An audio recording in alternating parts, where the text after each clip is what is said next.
భారతదేశ ప్రజలందరూ ఖచ్చితంగా తెలుసుకోవాల్సిన 2 విషయాలు ఇండిపెండెన్స్ డేకి మరియు రిపబ్లిక్ డేకి మధ్య తేడా. ఇండిపెండెన్స్ డే అంటే మన భారతదేశానికి 1947 ఆగస్టు 15 స్వాతంత్రం వచ్చిన రోజు. అంటే 200 సంవత్సరాల బ్రిటిష్ బానిసత్వం నుండి విముక్తి పొందిన రోజు.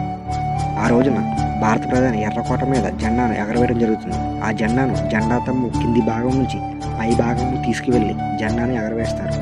దీనిని flag hosted by the prime minister అని కూడా పిలుస్తారు. ఆ తర్వాత రిపబ్లిక్ డే అంటే మన భారతదేశ ప్రజల కోసం డాక్టర్ రాజేంద్ర ప్రసాద్ మరియు అంబేద్కర్ నాయకత్వంలో రాయబడిన రాజ్యాంగాన్ని 1950 జనవరి 26న అమలులో తీసుకొచ్చిన రోజు. భారత రాజ్యాంగం ప్రకారం రిపబ్లిక్ అంటే ఆ దేశంలోని అతి ఉన్నతమైన పదవిని వంశపారంపరంగా మరియు రాజవంశస్థుల పరంగా కాకుండా ప్రజలచే ఎన్నుకోబడిన ప్రభుత్వ వ్యవస్థను రిపబ్లిక్ కంట్రీ అంటారు. ఈ ఇన్ఫర్మేషన్ మీకు నచ్చితే ఒక లైక్ చేసి మీ ఫ్రెండ్స్ అందరికీ షేర్ చేయండి. Once again subscribe my channel. Thank you.